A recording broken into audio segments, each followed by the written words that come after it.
सबसे पहले तो तहरीक इंसाफ वाले इशू से डिस्कस कर लें। क्या फ़ौजी अदालतों के अंदर किसी पॉलिटिकल लीडर का ट्रायल ये दुरुस्त रवायत होगी बगैर किसी सबूत के? नहीं, पॉलिटिकल लीडर की बात नहीं है। मिलिट्री कोर्ट्स हमारे हैं नहीं। एक ही तरीका है आर्मी एक्ट के तहत, जो मेरी नॉलेज है, हो सकता है मैं गलत हूँ, कि आर्मी एक्ट के तहत आप कोर्ट मार्शल कर सकते हैं, जो एक समरी ट्रायल होता है, जिसमें फिर जहाँ तक मेरी नॉलेज है कानूनी शहादत का भी नहीं एप्लीकेबल होता, और जो आम राइट्स हैं वो भी एप्लीकेबल नहीं होते। एक समरी ट्रायल किया जाता है उसमें। जहाँ तक मेरी नॉलेज है, फिर आप किसी सिविलियन का अकेले ट्रायल नहीं कर सकते।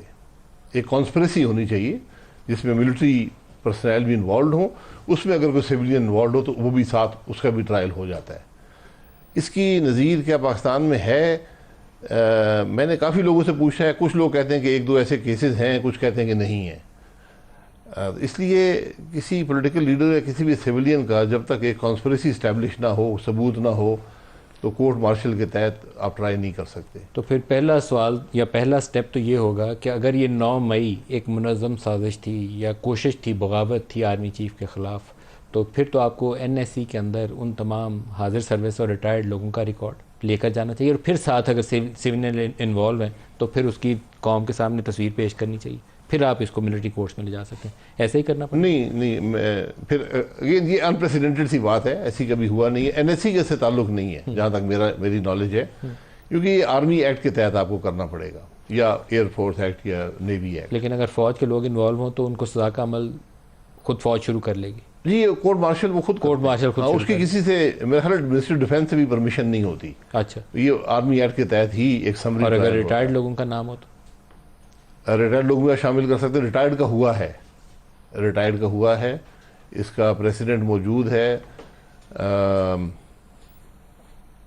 मेरे ख्याल है कि या कियानी साहब के दौर में या राइल साहब के दौर में।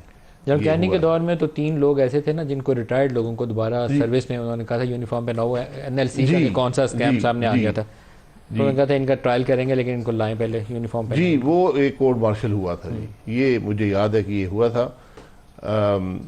इसके अलावा कोई ऐसी, लेकिन है, यानी ये मुमकिन है कि रिटायर्ड अफसर का भी हो सके, लेकिन अगेन वो आपको कॉन्स्पिरेसी सारी प्रूव एस्टैब्लिश करनी पड़ेगी। 9 मई को फिर कैसे हैंडल किया जाए? सियासी तरीके से? नहीं, ये सियासी बात नहीं है, ये बड़ा सीरियस मसला है। जो कुछ 9 मई को हुआ, ये भी हमारे मुल्क की तारीख एक अनोखा और अनप्रेसिडेंटेड वाक़या है।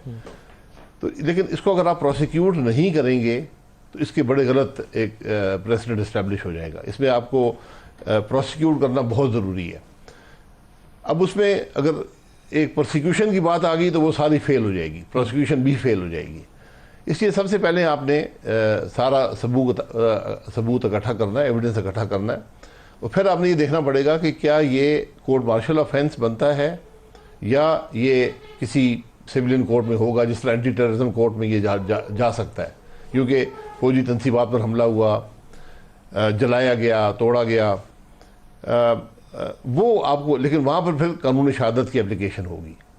तो इमरान वो सबसे एक सियासी जमात के सरबराह, सबसे बड़ा सवाल इस वक्त इमरान के अपनी ज़ात के ऊपर, बाद में वो 8-10 हज़ार लोग जो सारे इन्वॉल्व गिने जाते हैं उनकी तरफ भी आता हूँ। इमरान खान को ख़ुद कैसे डील किया जाए, क्योंकि इमरान खान तो उस दिन हिरासत में थे। कॉन्स्पिरेसी इस्टेब्लिश करनी होगी तो आपको पहले ताने बाने में लाने पड़ेंगे। जी बिल्कुल, मैंने कहा ना कि जो आदमी मौके पर मौजूद ना हो वो कॉन्स्पिरेसी का हिस्सा ही हो सकता है।